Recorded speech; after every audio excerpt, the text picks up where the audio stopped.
ایک سوال جو بہت سے لوگوں کی طرف سے اٹھتا ہے، اور وہ اس کے بارے میں کئی ساری دلیلیں اور کئی طرح کے واقعات پیش کرتے ہیں کہ اسلام ہر وقت زور زبردستی اور تلوار کے زور پر پھیلا ہے. یعنی جیسے آج کے زمانے میں ہم یہ سمجھ لیں کہ کسی کے سر پہ ہم بندوق رکھ کے اس سے کلمہ پڑھا رہے ہیں اور اسلام میں داخل کر رہے ہیں، تو بہت سے لوگ یہ اعتراض کرتے ہیں کہ اسلام جو ہے یہ تلوار کے زور پر پھیلا ہے، لوگوں نے جہاد کیا اور اس کی وجہ سے اسلام پھیلا ہے. دیکھیے اس سلسلے میں تو پہلی چیز تو یہ ہے کہ اس طریقے سے دنیا کے اندر ایک ماحول کریٹ کیا گیا، اور یہ بہت پہلے سے ہوتا آیا تاکہ مسلمانوں سے ایک نفرت پیدا ہو اور ایک تشدد کا معاملہ کیا جائے.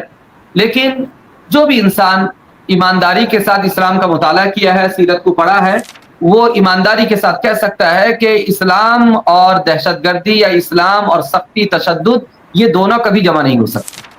کیوں؟ اسلام اور ایمان یہ دونوں امن اور سلامتی سے نکلے. اسلام یہ سلام سے نکلا ہے، ایمان یہ یعنی یوں کہیے کہ امن سے نکلا ہے. تو یہ جو امن اور ایمان یہ سلامتی والی مذہب ہے کہ کون اپنی مرضی سے دل سے اللہ تعالیٰ کو مان لے، اسی کو مسلمان کہتے ہیں. آپ تلوار کے ذریعے سے شدت کر کے کسی کے جسم کو تو جھکا سکتے ہیں لیکن دل کو نہیں جھکا سکتے. اور اسلام یہ کہتا ہے کہ جب تک آپ کا دل نہیں جھکے گا آپ مسلمان نہیں ہوئے.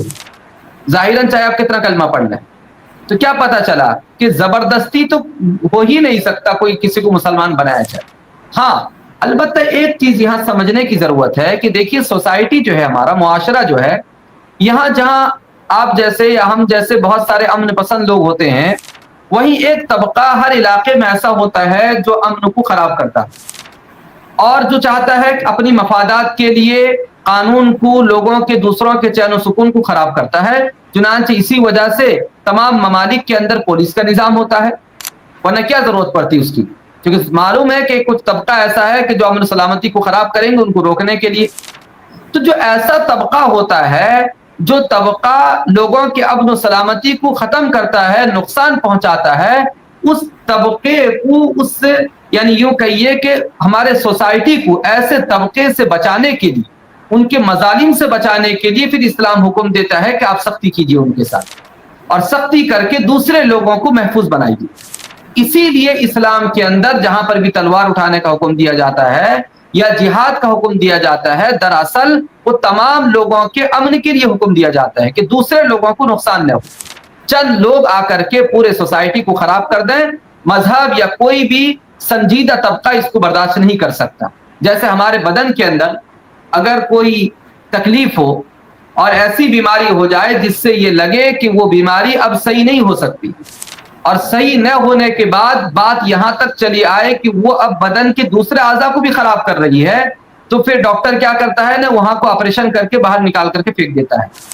یہی صورتحال ہمارے معاشرے اور سوسائٹی کا بھی ہے کہ جو طبقہ دوسروں کے امن کو خراب کرتا ہے، جو خود امن کے ساتھ رہنا نہیں چاہتا ہے، تو جب وہ دوسروں کے لیے نقصان دہ بنتا ہے تو اس کے لیے دنیا کا ہر طبقہ، ہر عاقل آدمی یہی فیصلہ کرے گا کہ اس کو اس ظلم سے روکا جائے. اسلام بھی اسی چیز کا حکم دیتا ہے کہ آپ تلوار کے ذریعے سے، طاقت کے ذریعے سے، جو گورنمنٹ ہے، اسلامی حکومت کے جو سپہ سالار ہوتے ہیں یا جو بادشاہ ہوتے ہیں، وہ اس کو روکیں گے.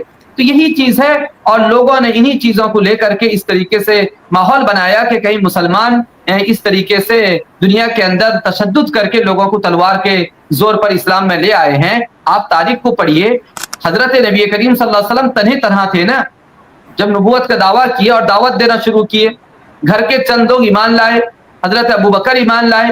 تو کیا یہ 2-3 لوگ ممکن ہو سکتا ہے کہ تلوار کے زور پر پورا عرب کو اسلام کی طرف لے آئے؟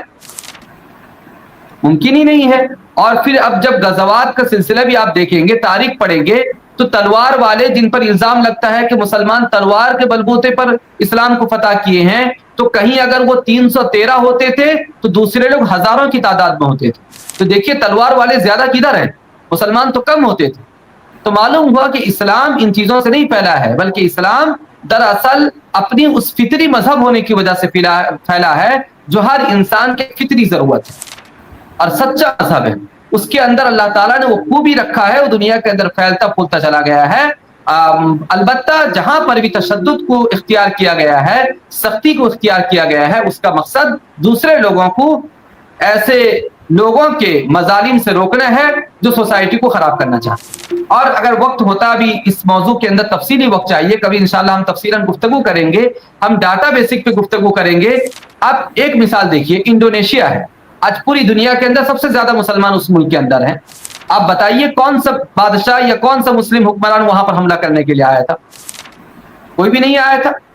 آپ دنیا کے ایسے خطے دکھا سکتے ہیں جہاں پر 800 9 سال مسلمان حکمرانی کی ہیں، اور آج بھی وہاں غیر مسلم زیادہ تعداد میں ہیں۔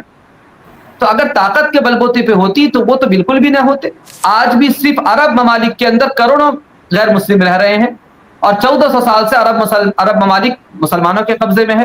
تو یہ صرف الزام ہے، اور یہ وہی لوگ ان چیزوں میں ملوث ہوتے ہیں جو اسلام کو صحیح صورتحال پہ مطالعہ نہیں کیے۔